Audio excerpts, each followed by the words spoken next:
Hi guys, welcome back to Schauer Thoughts. My name is Sarah Schauer, and today we're going to be continuing our episode about how to get in a flow state to develop, find out who you could be and who you are and expand your range. But before we get into that, we're going to talk about how my week has been going. Well, my week has been going stressful. I was talking to someone who I appreciate their insight, but I was describing some situations I'd been in the past. And I was like, does it sound like I have low self-esteem? And they were like, yes. And I trust them, and they would never say anything randomly to hurt me. But I wanted to kind of, just for my own mental health, what is self-esteem? Now, I understand like the general components of self-esteem, obviously, because I talk about like a sense of self and self-trust and all this stuff. But what about me? I want to know the granular aspects, is registering as low self-esteem. So this is kind of unrelated, but I did want to get into it. If you guys wanted to know for your personal, just sort of understanding. This is from Very Well Minds. And granted, I was just looking at this in the car because they said it in the car. And I was like, what does it mean that I have low self-esteem? Self-esteem is your subjective sense of overall personal worth or value. But the thing is I know that I'm worthy, right? Like I know self-worth. Similar to self-respect, it describes your level of confidence in your abilities and attributes. Having healthy self-esteem can influence your motivation, your mental well-being, and your overall quality of life. However, having self-esteem that is either too high or too low can be problematic. Better understanding what your unique level of self-esteem is. So the key elements of self-esteem listed here is self-confidence, feelings of security, identity, sense of belonging, and feeling of competence. Other terms often used interchangeably with self-esteem is self-worth, self-regard, and self-respect. Okay, so then yeah, it is self-worth, basically. Kind of. I think the thing for me, the key element that seems to be off is sense of belonging. But I've talked about this before. I feel like I don't really belong anywhere. And I guess what it's coming down to is that self-esteem is kind of, it's more has to do with social emotions. It's influenced by experience and relationships, overall opinion of yourself. Self-esteem is shaped by interactions with others, your successes and failures and the messages you've received throughout your life. So I think maybe what's probably throwing me off and like building like self-esteem, but I don't know if you could use it interchangeably with self-worth, because the thing is I know that I am worthy of like love and respect and all this stuff. My interactions with other and messages I've received about myself throughout my life, I think may be what's affecting me. The external messages are very conflicting, because I did tell you guys, being raised in a house where like you kind of were not thought or cared about, moved a lot often, right? People did forget about you. And then, being drunk, you're kind of numb. I think also kind of as an influencer, I have seen message boards of people have psychoanalyzed me into the ground, especially when I was getting sober. Those really, really hurt to read. But yeah, so I guess my it's the external components that are not probably adding up, because I am confident in my abilities. Reading and I guess I'm feeling smarter. You guys are telling me and giving me nuanced feedback, and nuanced feedback is not just like it's so appreciated, right? Because it's not just some people do just want to correct me, but it's also the fact that you listened to me and you understood what I was saying, and you're like, okay, that makes sense, but also this part is kind of like what is maybe the hang up. There's like a bit of a discrepancy, and it means a lot to me. Like, and it means that I understand it if I'm speaking in a way that you get it, and you're like, okay, but this part probably, doesn't make sense. So it's just an interesting conflicting messages that I'm getting from the world. I feel like, because again, you guys are taking me so seriously, but I think it's just in my everyday life. Maybe this is the autism, maybe this is being what appears to be a woman. But, just when someone talks down to you and they I think it's just, sometime when you meet people, you would just like to see on their face, like high expectations. You know what I mean? I think when I interact with people, I just see that I just see on their face that they're appraising me, so low. And I think that's like, if you're autistic or masking, or you value the input of others, it's like, when everyone is kind of giving you this, like, almost like this first, you can see it on their face of the negative expectations. Afterwards you have to look yourself in the mirror and you're like, okay, so what part of this is, the doing the heavy lifting? Like, what part of my appearance is communicating to people that this person is stupid or whatever? And it's, a lot of you are going to be like, it's probably the woman thing. It's probably the woman thing. And I think that's so valid. That's so correct. I'm not sure about my gender, and you guys know that. But the thing is I try not to let it get to me. If anything, my esteem is more neutral, maybe, I guess. It's not high and it's not low. I think, but, if I encounter something that's positive and I'm neutral, that means I'm going to take on positive, so it's like, oh my God. That's amoral. It's not immoral. Oh shit. And your morals are part of your self-esteem. Morals are beliefs and principles. Okay, you know what? It's context. Okay, that's why. The context is constantly changing. I'm too aware. Oh wow, so I understand the issue now. Maybe I am agender. I think my gender is very much context dependent. But I don't think negatively about myself. I do have like negative moments, but I'm pretty I know what I bring to the table, and I know it's a pretty sizable feast. Yes. It's a whole lot of red meat and goddamn so much ice cream. But it's sustenance, right? It's sustenance. But you need flavor, complexity. But we're going to talk about that's just like the mood that I was in. I'm sorry if I got you down.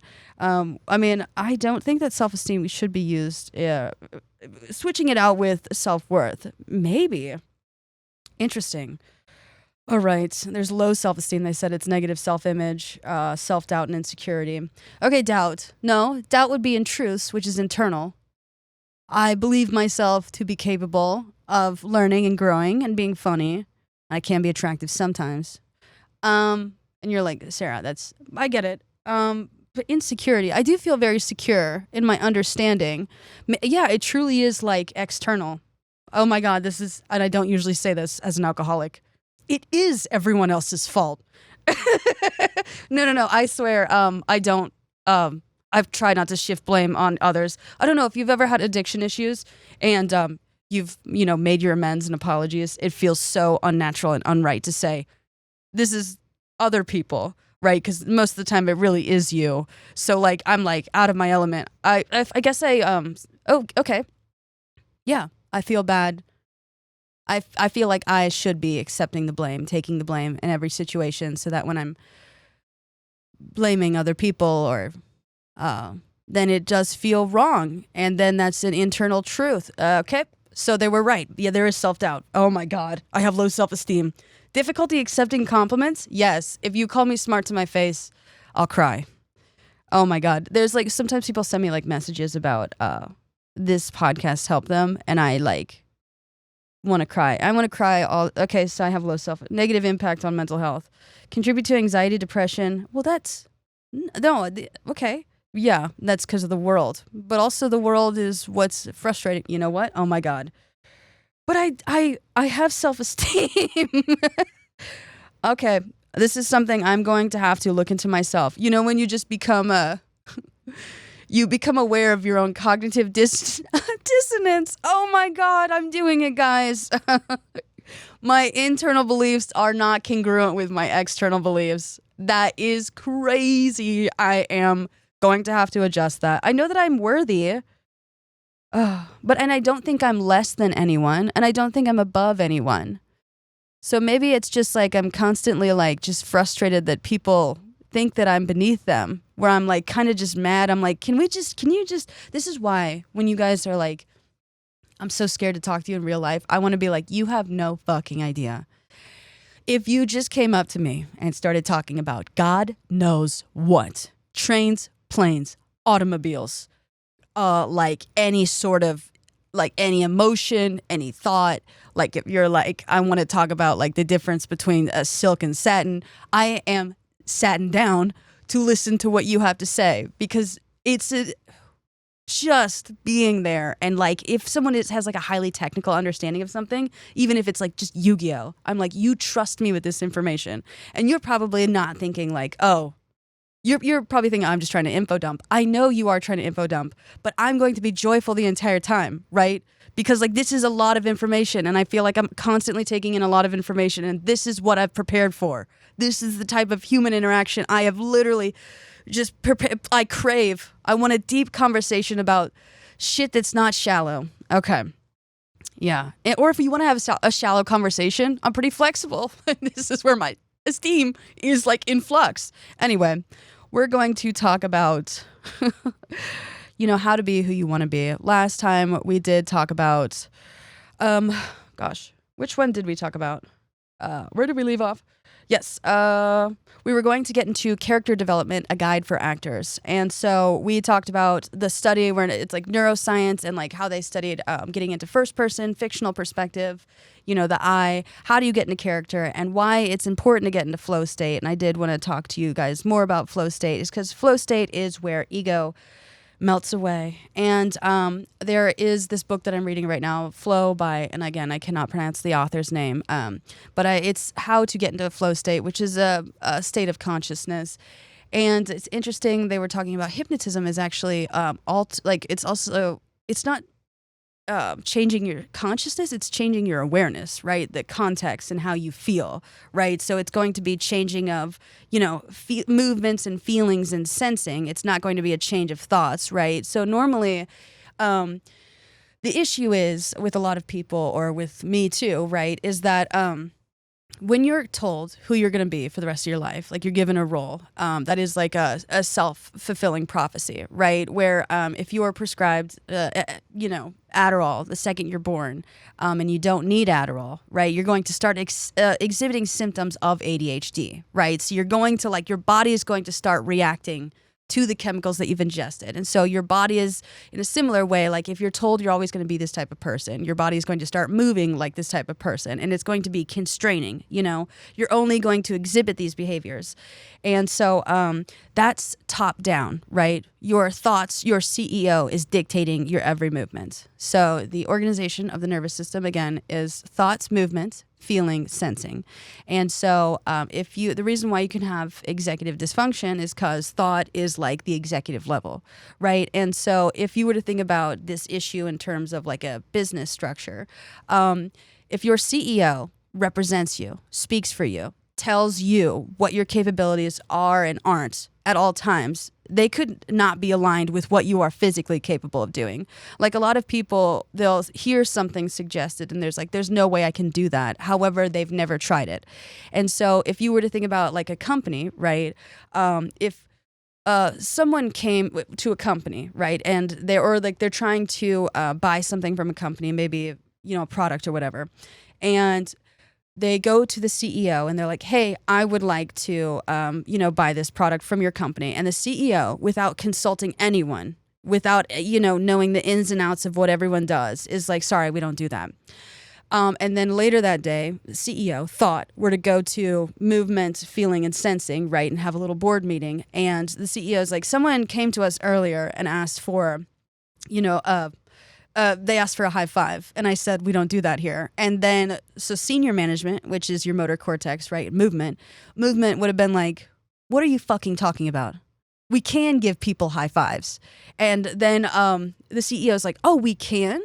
But I'm not capable of giving people a high five because thought can't give people a high five. Movement is going to be that thing. I mean, thought will command it to happen, but like movement is the thing that would like facilitate that. So now your thoughts do kind of represent you. However, they don't represent all of you. There's still movement, feeling, and sensing. And so basically, if you're confined to a role, your CEO's like, yes, we do that. No, we don't do that. I'm incapable of doing that. I could never do that. Meanwhile, senior management and feeling and sensing are like, we can do some of that. You actually, some of that is very feasible. That's actually very sensible. We can do that. And so the thing is that's, capitalism, right? It like gives you a role, it locks you into place, right? A lot of people talk about how come other people don't give me grace? Because the thing is grace, again, is like, movement, refinement of movement. It's slack. And so in a hierarchical system, if someone were to give you grace, that means that they would allow you to move, right? And so since it's a zero-sum game, the only option in their mind, if they gave you some grace, would be to move into their position, right? And then they would have to be downgraded because that's hierarchy, right? That's competition. If I allow you some slack, that means you can move, and that means I have to move, right? Because this is zero sum. And so if I have to move, that means in my mind, I'm going to your spot and I view you as beneath. So I cannot give you some grace, So that's why they're not giving you grace or like letting up slack or tension, because they need to hold you in that spot. Tension holds you in place, similar like strain in your neck. And so if you can't move, then their position is not threatened. That's why people don't give you grace. Yes. So then we need to get into flow state to redefine who we can be and, let our body and our feeling and our senses speak for themselves, because thought is not all there is, and thought gets gridlocked easily. Thought also can't experience pain. I mean, there's no pain receptors in your brain. Your brain can interpret pain. However, the pain is all going to be from your body. And so if you lock yourself into place long enough, right, you go numb. And I described, why you should like move your neck and why people get a lot of neck strain. And the thing is if the CEO can't feel pain, but the rest of the body can feel pain, and you want to silence the rest of the body. You don't want them to have representation in your, sorry, I keep bumping this, in your government or your economic system. You're going to lock them into place, right? Make them go numb. And so a lot of people when they, a lot of people when they're like locked into place or like, they're like, no, I can't do that. It feels weird to like try something new. Well, yes. If you are locked into a position, like say you're sitting on your foot and you finally get up off your foot is going to feel tingly and weird, right? That's, and so that's going to be like a very jarring feeling. You're like, oh my gosh, I've never felt this weird feeling before. Well, don't freak out, right? Feeling is returning. And so if feeling is returning, it's going to take like a couple, depending on how long you've been locked in that position, like time for yourself to like regulate and get used to the feeling of having a foot again, or like having a body again. So especially if you're like, you're defining yourself by your certain role, you're like kind of locked into a emotional mental casket, and you step into the broad daylight and you're like stiff and you're like, I don't know if I can do this. Give it a second. Feeling is returning. Your eyes are adjusting to light. We did sew your mouth shut. We thought you were dead, Okay. So to get into why we need to get into flow state is so we can get ego offline, and ego and executive functioning. They're not exactly the same thing, but like, we need your CEO to shut the fuck up, basically. And so to do that, the easiest way, instead of fighting yourself, is going to be transition into flow state where thoughts, consciousness and awareness are kind of synced up, So executive and senior management are aligned, and senior management is going to be moving and stuff like that. And I actually can, I do have another article if you guys want extended understanding on how muscles and nervous system is connected, right? The interplay between the nervous and muscular systems. So again, like let me just read this, and I'm going to tell you why it's important to get executive and senior management on the same page. So the human body is complex, with its various systems working seamlessly together to facilitate movement, sensation, and overall function. Among these interconnected systems, the nervous system and the muscular system play a crucial role in orchestrating every move. These are the components of the nervous system. The nervous system is a network of neurons that act as messengers, transmitting signals throughout the body. There's 3 main types of neurons contribute to this intricate web: sensory neurons, motor neurons, and interneurons. Sensory neurons are the gateway to sensation. Sensory neurons are the body's information highway, responsible for sending and receiving, two-way, signals related to sensation. They allow us to perceive the world through touch, sight, sound, taste, and smell, forming the foundation of our interaction with the environment. Motor neurons are initiating muscle action. Motor neurons, on the other hand, are the conductors of movement. These neurons send signals to muscles, triggering contractions and facilitating motion. The connection between motor neurons and muscle fibers is a pivotal aspect of this relationship. And then there's interneurons, bridging connections. Interneurons act as intermediaries, connecting neurons to other neurons and aiding in the relay of messages. Their role is vital in coordinating complex movements and ensuring a seamless flow of information with the nervous system. So there is a marriage of the nervous and muscular systems. Ooh! Muscle fibers are the building blocks of the muscular system, and their interaction with motor neurons is fundamental to movement. Motor neurons innervate muscle fibers, forming a connection that sets the stage for muscle contractions. So there's precision and power, the motor neuron muscle fiber relationship. The relationship between motor neurons and muscle fibers varies depending on the task required for a particular movement. Muscles involved in precision tasks, like those controlling eye movement, may have one muscle fiber per motor neuron. In contrast, larger muscles, such as the quadriceps, may have hundreds of muscle fibers per motor neuron. There's twitches and contractions, unraveling the muscle activation process, but muscle activation occurs through chemical transmission involving substances like calcium that initiate muscle contraction. A single muscle fiber contraction is known as a twitch. And when multiple twitches string together, a sustained muscle contraction is achieving. So, I was going to say that made my pussy twitch, and then soon it will contract. But I want you guys to respect me. I'm in a low place, and I'm building my self-esteem. You know what? I'm going to keep going. Slow and fast twitch fibers, unveiling muscle diversity. Muscle fibers are categorized into two broad types based on their twitch time. Slow twitch, type 1, and fast twitch, type 2A and type 2X. Slow twitch fibers excel in aerobic activities, providing efficiency but generating less power. Fast twitch fibers, conversely, boast rapid force development and anaerobic power, but fatigue more easily. And so I'm going to talk about different, there's different cross-country skiing, it heavily relies on slow twitch muscle fibers. Sports like volleyball characterized by intermittent high-intensity bursts. Those are fast twitch. And soccer is, it's slow and fast twitch muscle fibers. That's interesting. So then there's proprioception, the nervous system's spatial awareness. Beyond movement, the nervous system is instrumental in monitoring proprioception, the body's sense of spatial awareness. Sensory neurons with joints, muscles, and tendons allow us to subconsciously perceive the positioning of our body parts. This proprioceptive feedback is crucial for executing precise movements without conscious thought. All right.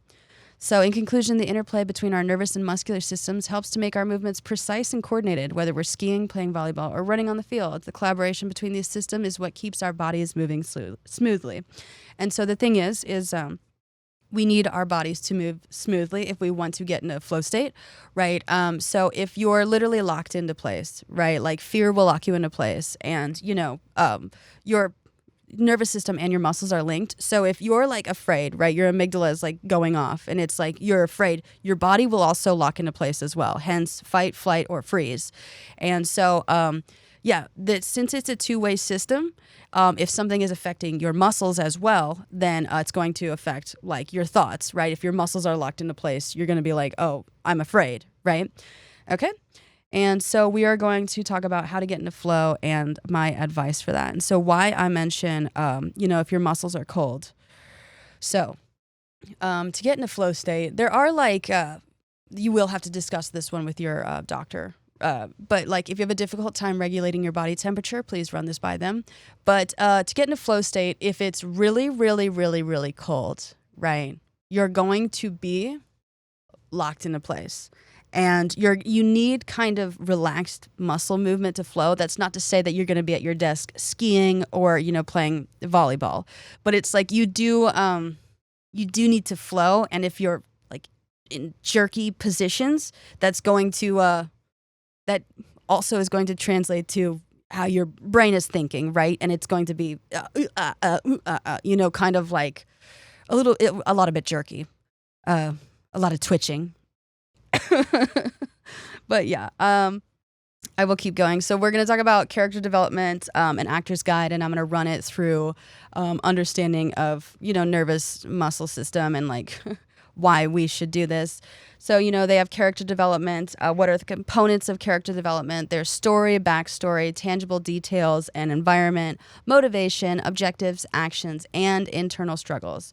So we're trying to, get ourselves out of a typecast, and we want to become a different type of person, right? So similar to, writing, developing a character for a story, when you want to, see your capabilities or like your range, it does help to have a character in mind. Now, imitation is the sincerest form of flattery. I would be careful with that. But if there's someone that exhibits traits that you really would like to exhibit, I would kind of like start compiling a list, and just kind of get the general sense of like, oh, this person seems to be very confident in themselves. I know for me personally, I like when someone has a lot of control of their facial muscles, and you're going to be like, that is interesting. But it's like, as someone who, films a lot of characters, right, with my phone, I do have to be relatively in control of my facial muscles, just so I can be a bit more animated, so I don't have to do like full body movements. I mean, I could, but so the Jim Carrey types or anyone with like large expressiveness. Also, it doesn't help that the autism, right? There's a lot of flat affect. So getting my face super involved, I do need to model after some people. Like where are they emphasizing? What are they saying? So expressive would be, what I'm looking for in certain people. So just kind of making a mental list of like, oh, I like this characteristic. Oh, and I'm liking this characteristic. And oh my gosh, wait, they're similar. So, you need like a story, a backstory, tangible details, motivation, objectives, actions, and internal struggle. So that's like their behaviors, their movements. And what is really cool about that? I did read this. Yes. Let me get back to this. Okay, yeah. So we're talking about like trying to pivot to a persona, and a persona does take on, a fictional first person perspective. So then we need to have played as children, but we already talked about that. Now we're playing as adults. Okay. And we talked about doing stuff like ironically. In a general sense, acting methods can be polarized along the lines of being either outside in or inside out. And so this is going to help for neurodivergent people versus neurotypical people. So dreaming, for example, is bottom up, and visualizing is a top down process largely. So when it comes to getting into character, they're saying, oh, outside in, right? Like taking in the outside and pulling it in, or inside out, like projecting the inside out. So outside in is going to be bottom up, right? It's going to be dreaming. And so for inside out, that's going to be top down, which is visualizing. So if you're neurodivergent and you're trying to find like a way to pivot into character development, like developing characters, you're going to go outside in, which is bottom up. So you're likely going to start with somatic aspects of it, like the sensing and the feeling and the moving, and then you build the thoughts of the character. And the thing is that's actually incredibly important for neurodivergent people when it comes to like mirroring others. A lot of times when we mirror people throughout the entirety of our lives, when we stop mirroring them or we stop masking, we experience this skill regression. And it's because we were just taking in, maybe the image, not the motivation behind why they were moving the way they were moving. I know that we're also missing a lot of understanding of social emotions because we feel disconnected from our feelings or we get locked on, right? So, empathy, shame, guilt, pride especially that is a type of movement. And so if we're only looking at how, like, we don't know the motivations for why these are moving people, right? And we can also see that translated to like feeling. We don't know what's moving people internally. And so when it comes to neurodivergent people, developing personas to test their range, you are going to want to look up, and I will, go into this a little bit further, outside in method acting, which is going to be, more dreaming, right? Like getting into there's going to be a lot of emphasis on like moving and just like loosening up beforehand. And then for neurotypical people, mainly inside out, which is going to be top down. And so inside out acting is like the predominant like method acting approach, I guess, is what I'm understanding, but it's more visualizing. So you already have like full character, right? And so you're thinking about this person, and then you're like building out, all their extra, how they move, but it's more just like the concept of them first. Whereas neurodivergent people, we're going to get into like, the feelings of them. What are they feeling? And I think that will actually help us, in turn. But yes. So inside out approaches are psychological methods that rely on perspective taking and identification with the character. Okay. So this is going to be the neurotypical approach. So we're perspective taking, identification with the character. You're going to find a character and you're going to like take on their perspective. So why are you doing this? What's your motivation? And then with the with the bottom up or the outside in, we're going to get a feel for it, right? We're going to have to like mirror body movements and just kind of experiment before we get like a full on perspective of where we're going with this. So the goal of the method when it comes to inside out is to produce performances that look natural and that resemble everyday life. Yes. Yes. It is important to keep in mind that while the process of assuming a 3P perspective on a character may be a central part of the preparatory phase of learning a role, it should not. Okay, I'm going to. Yeah. Okay. Sorry, let me go to this. Yeah. And so we're going to character development. What we're going to do first is read the script. Now, how that translates to our real life is that we're going to outline the script for this person. What does this person want to accomplish? And so this is what we will do with the script. We're going to make a basic character sheet for who we want to become, right? You gather as many basic details as possible about your character and their world, like age, physical appearance, status, expertise. Since you're not actually acting in the theater, you can just keep your age and, characteristics that like can't change about you like normal. But yeah. You want to find out what other characters say about your character. Like when you're fleshing out this person who you want to be, what are other things that people say about them? Oh, like when I think about, this persona that I'm developing, is she cool? Like, do people think she's cool? Do people think she's like, super insightful? Do people think she's witty? Right. You also know what your character thinks about themselves. So you give, your persona like an internal monologue. This is what I think. I think that I'm the shit. I think that I can do anything I put myself like in my mind to. I think that I could like walk into a room and I light it up. I'm magnetic. I have positive expectations and a willingness to learn. However, I have firm boundaries and I do not back down, right? So you give this persona like a full fleshed out character and other people's interpretations of the character, right? And so then you know your character's arc in their journey, their backstory, their lore, right? If you want to get deep into developing this persona, I know a lot of drag queens as well. It's like, where did Miss Alabama Pumpkin Pie come from? She came from a rough and tumble town, just a rags to riches story tale. And yeah, she smokes like a chimney. Damn, does she spit a lot? But in the bedroom, she's Grace Kelly or something like that. It's like, what? So give yourself some lore, and that's like your motivation. Know your character's strengths and weaknesses. Like your persona, I don't think you should give them weaknesses. I mean, unless you really want to, like a lot of complexity to the person you'd like to become. But like strengths, can fight, dirty, and clean. But that sort of thing. And then know your personas like goals, motivations, internal and external conflicts. And so this is for like how to get into a character, like how to develop a character, but you're literally developing this character, right? So what's this persona's goal? A lot of times my main persona that I switch to, that I've crafted for my life is this total British, and pardon my language, bitch. Kind like she just when I want to clean my house, I cannot do it as Sarah because Sarah don't clean, right? So when I'm cleaning my house, I get like into this like uptight, right, shoulders back, like holier than thou woman who's just so disgusted with the state of things, right? Like and the thing is I understand if you're like, oh, this is cringe. You don't have to do it in front of other people. I'm saying that, like, I mean, there's to violate a social norm, you're going to probably have to be out in public. Or, I mean, that's not how always, but I'm saying, do it in your home first. But like when I have this, when I want to clean, right, I get on some running shoes, some like, not knee-high socks, like half calf, right?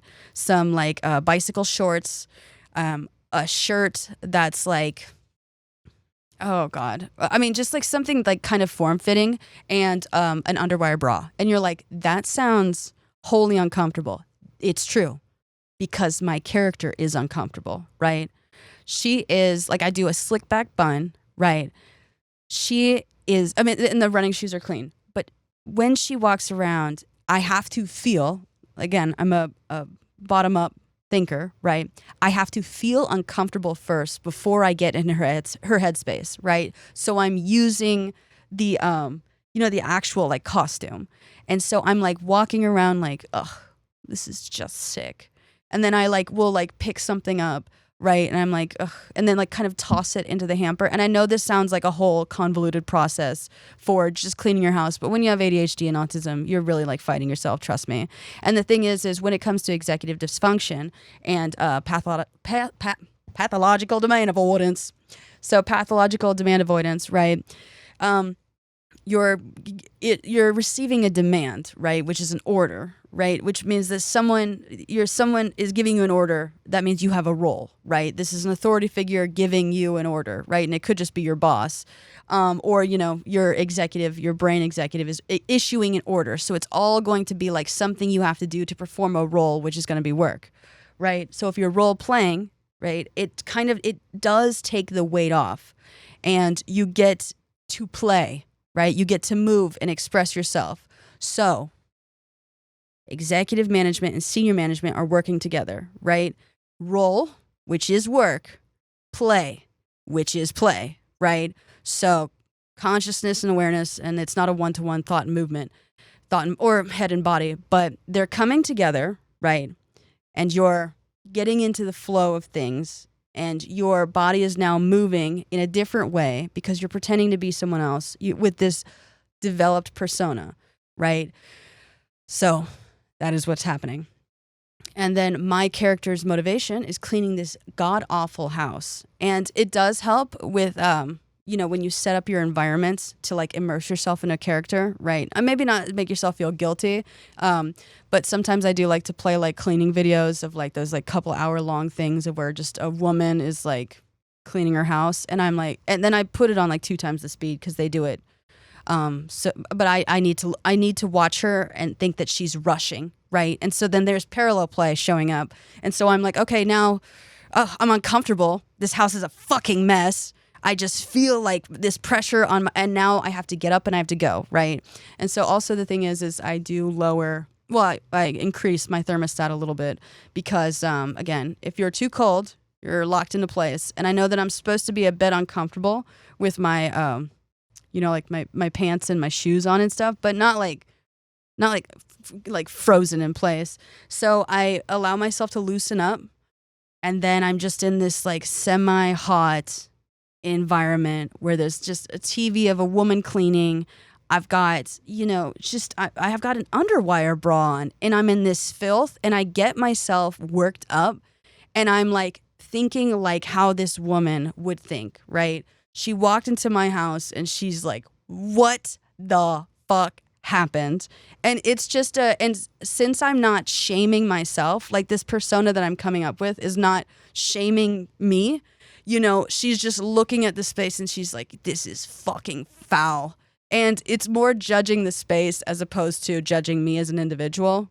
But yeah, and I'm developing this character. And so when it comes to, getting into flow state, I do have this. There's actually a flow research collective, which is incredible. However, I did link the book Flow by, again, the author's name I cannot pronounce, but he is like the shit when it comes to flow. It's the psychology of optimal experience. And he has this review on the role of neuroscience of flow states in the modern world. And there are 9 components associated with the flow experience. Get into this. First one, clear goals. Expectations and rules are discernible. The goals are attainable and aligned properly with the one skill set and abilities. So this could be like, setting your character's goals. And it's goals that are within your character's abilities. If you're like, my character's goal is to fucking fly. Well, okay. I don't know about that. So yeah, clear goals. Second thing is a high level of concentration. A high degree of concentration on a limited field of attention, like a person engaged in activity, will have the opportunity to focus and to delve deeply into it. And so how I deal with that when I'm moving around the house is to focus on one room at a time, right? Like try not to move around a lot. And the same can be said if you're like at your workspace, right? If you keep switching between screens, you're going to be like, okay, like that's why I hate when people text me during the day. I'm like, okay, now I'm in casual talk mode and I want to be in work mode. So high level of concentration, a loss of feeling of self-consciousness, the merging of action and awareness, right? So you're going to need to loosen up a wee bit. Distorted sense of time, one's subjective experience of time is altered. And then clear and immediate feedback. Success and failures in the course of the activity are apparent so that behavior can be adjusted as needed. And adjusted is like perfected, right? So if you're in character, like in your characters, like, yeah, you understand immediate feedback. I clean something up. Oop, I feel good about myself, right? Or like I put something down. Yuck. You know, you can't, when you're in like flow state, you can't like do something and then the reward comes 45 minutes later and you're like, oh yeah. It kind of has to be semi-immediate. Okay, so balance between skill level and challenge. The activity is neither too easy nor too difficult. A sense of personal control over the situation or activity. So try not to involve others that much because you really can't control others. You really can only control like immediate environment and yourself, internal states, right? The activity is intrinsically rewarding, so there is an effortlessness of the action. So cleaning my house is incredibly intrinsically rewarding because I'm like, yes, a weight off. I feel so much better. And then people become absorbed in their activity and the focus of awareness is narrowed down. So those are what happens in flow states. And then, yeah, flow states have been shown to help people reach peak performance. The elusive state is not easily attained. There's environmental influences as well as cognitive and neurocognitive elements that underlie the experience. In particular, the research focuses on the transition of cognitive control from an In particular, the research focuses on the transition of cognitive control from an explicit to an implicit process. This is further expanded upon to look at the current yet related neurocognitive research on high performance associated with the implicit process of automaticity. Automaticity. What is that word? The second way you said it sounded right. You know what? Autonomacy? All right, whatever. Hakuna Matata? Hakuna Matata. What a wonderful phrase. All right. The flow experience relates to the skill set perceived to be possessed by the individual relative to the perceived challenges of the activity. Challenges can be considered as opportunities for action. Thus, flow is produced by any situation that requires skill. The phenomenology of flow further suggests that the enjoyment of a task is due to a discovery found within the interaction of the task. For instance, at first the task might appear boring or anxiety-provoking, but if the action opportunities become clearer or the skill level improves, the task becomes more engaging and finally enjoyable. The discovery of more complex behaviors results in an emergent motivation that transforms a previously unengaging task into that which is intrinsically motivating. Therefore, complexity of the skill must increase to meet the increasing complexity of the task challenged in order for the person to remain in flow. So, flow is going to be between arousal and control state. And now you can induce flow. And so how I do that is trying to find where your BPM is between control and arousal. So most people's control, like BPM, is probably around 60 to 100 BPMs. Now, this is where you're also going to have to talk to your doctor about this. But my control resting heart rate is around 75 BPM. And so if flow is between control and arousal increases 10 to 50 BPMs to get aroused, right? I'm going to slowly increase my BPM until I find myself aroused. That doesn't mean turned on. It means excited, right? We're aroused. And then I'm going to have to dial it back and find the sweet spot of where flow is. And so flow for me, BPM-wise, is probably around 100 or 110. And 100 to 110 BPMs when it comes to music types, if I was going to make a playlist, is pop, synth pop, rap, hip hop, and disco.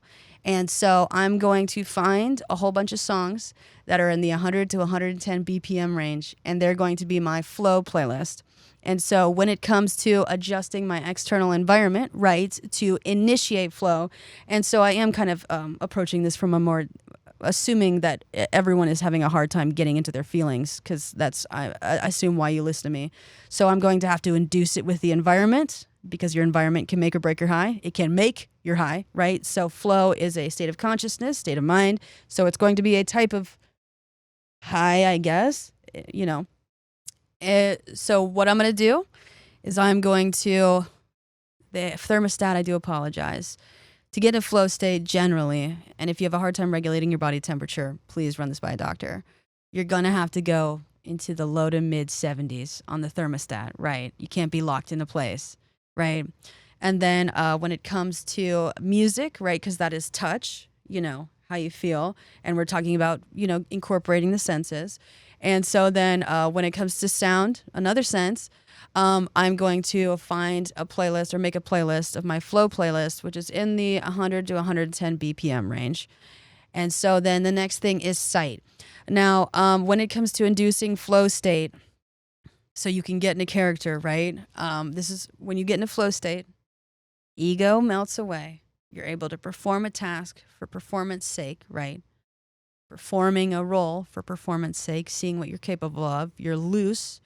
The thing is even if you were to just like put on some running shoes and play some disco, you're telling me that you wouldn't be transformed in your own home, right? We're just easing into this character of who you could be.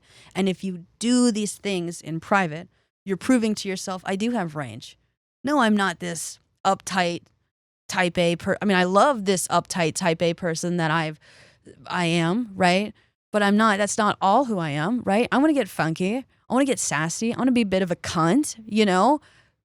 Get into flow state in your own home, right? And just feel your body move in ways that you never expected, right? Literally develop your range of motion. You know, become more aware, spatially aware, proprioception, right, of where you are in space. And this could be, you know, with boxing or dancing, right? And then you get more fluid in your movements. When you get more fluid in your movements, then you can behave in different ways. And that's how you start developing different patterns of behavior. And it's not to like edit who you are completely. It's just to literally see what you are capable of, you know? And so when it comes to inducing flow, again, I'm assuming that we're all having, you know, we need our environment here, is green, yellow is usually the color that is most associated with flow state.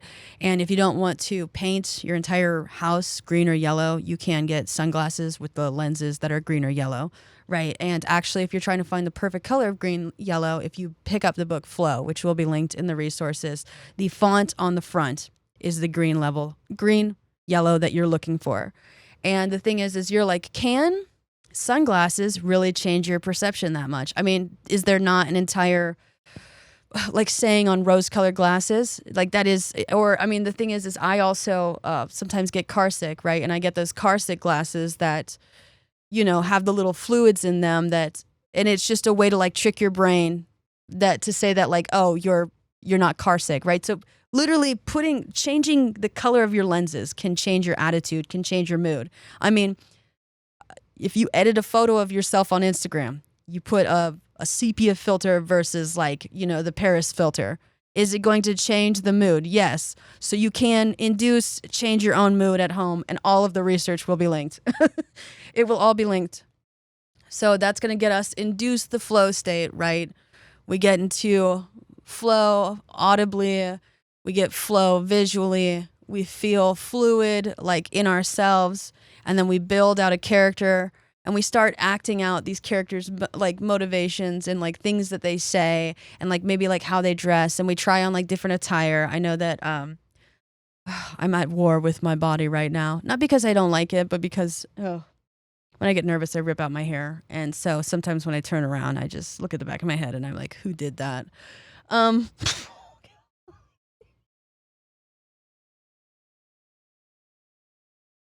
It's not funny, but I'm working on it. Yeah.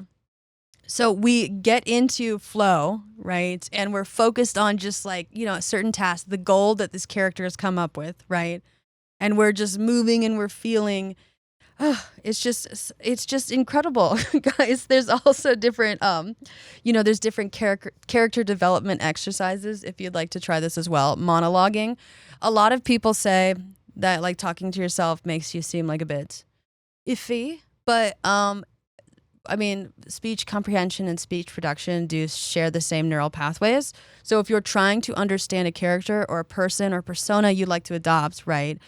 You're like, okay, I want to comprehend this, literally understand this person. You are going to have to read the script, all the shit that you wrote out loud. It's not, you don't have to, but it does help to say it out loud.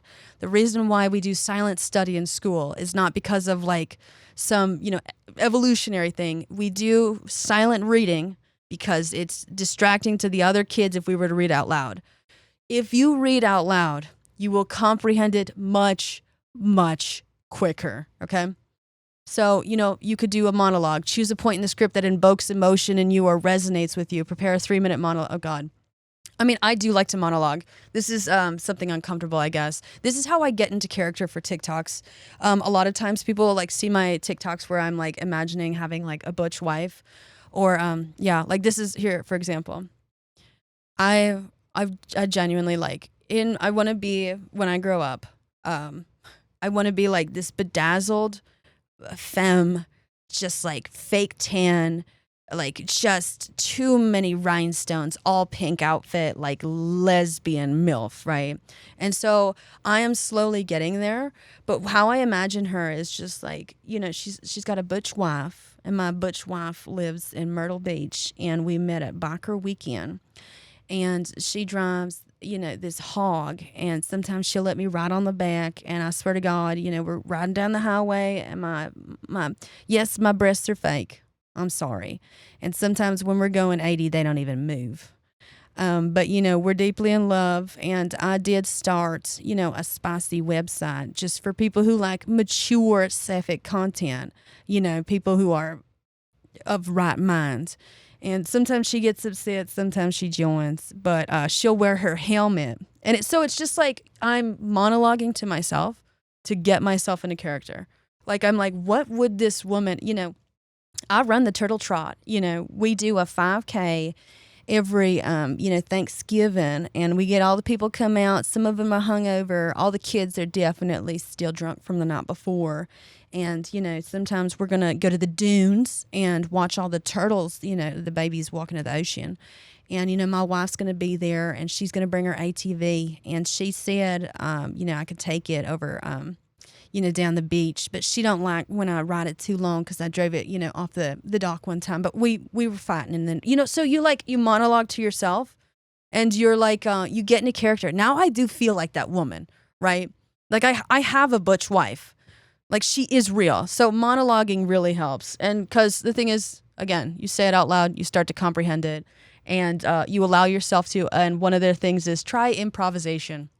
Yes, and yourself. If you keep saying no, but, or no, you're constraining yourself, and thus self-fulfilling prophecies. And so improv is about concentrating. It's about being in the moment, right?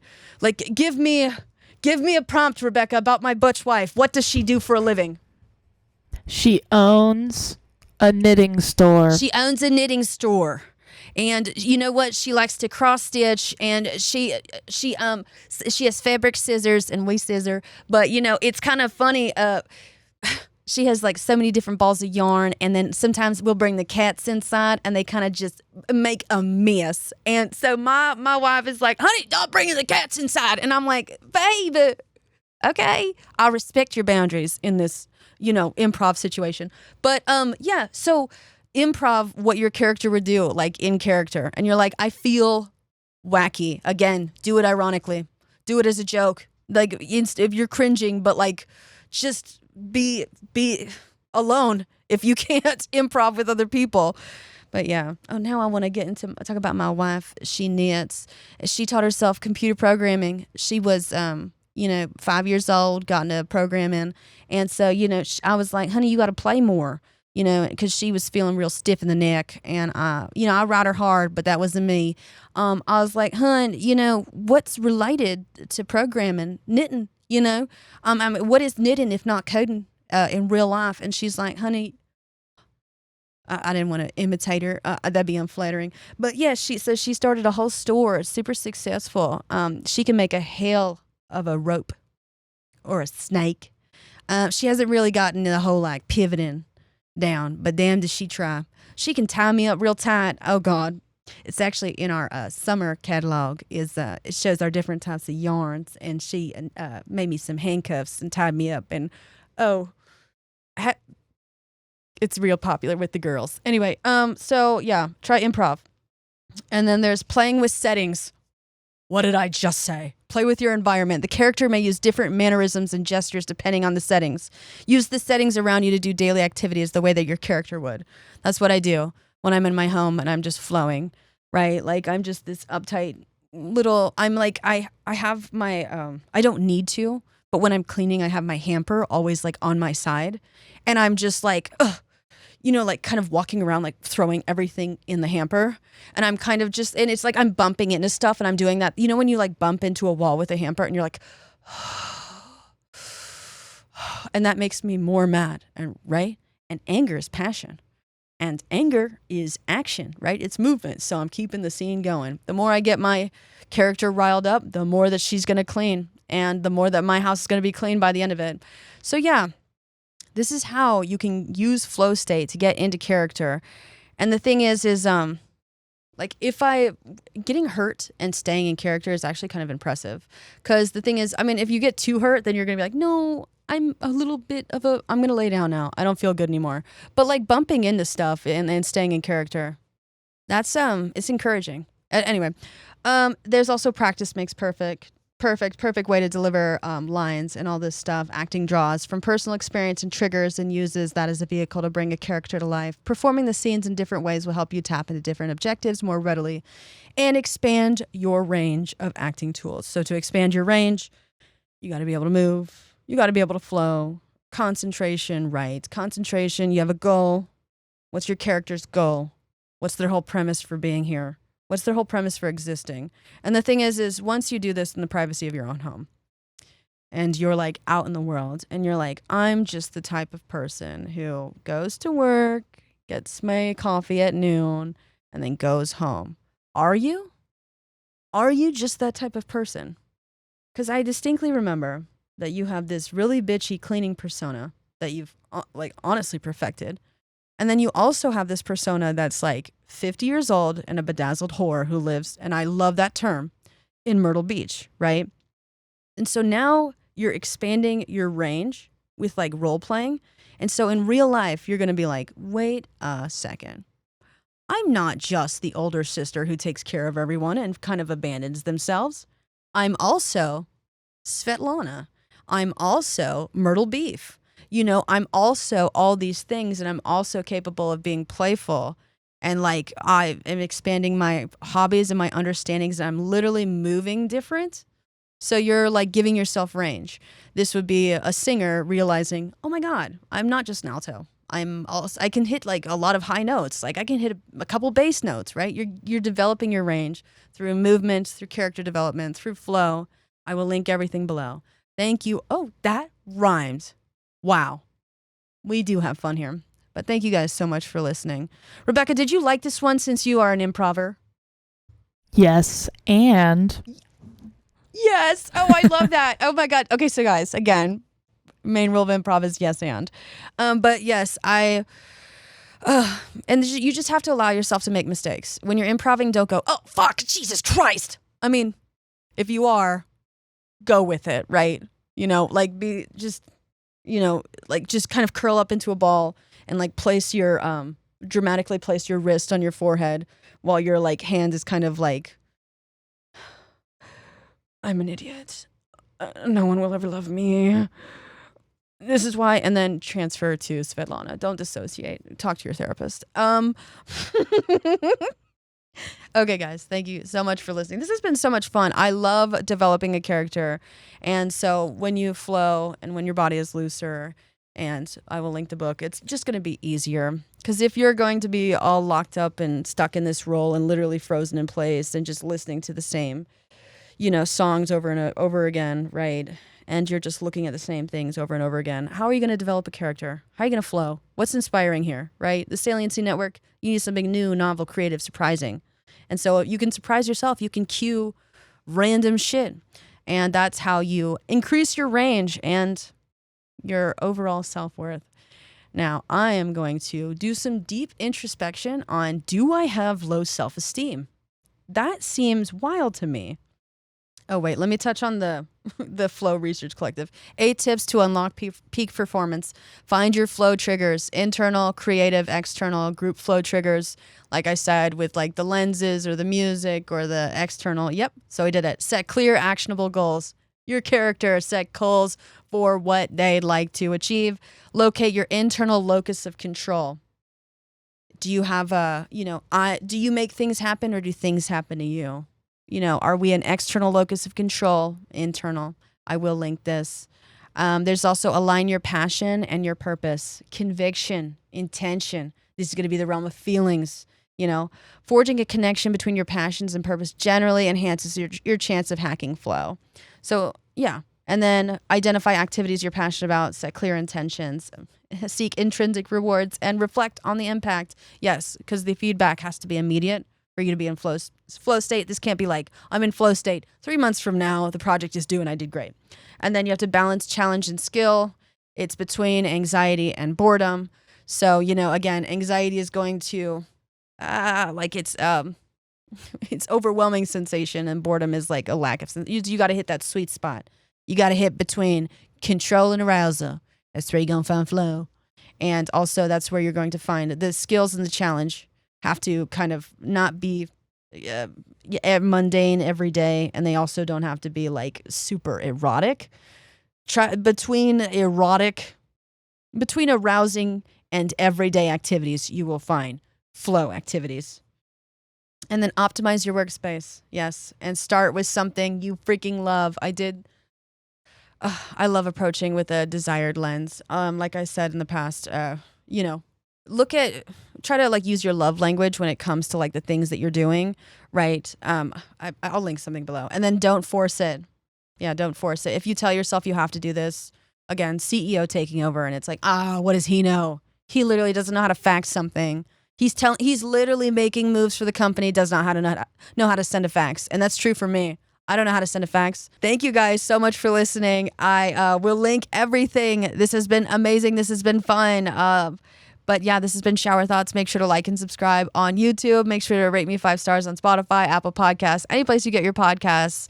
And I hope you all find flow state. I hope you all read books. Audiobooks are so valid. And I hope you develop your different personas and you open up your range and you realize what you're capable of and who you can become. And I hope you find the best version of yourself. And know that you don't have to be your personas. You can just dabble and it's still part of your range.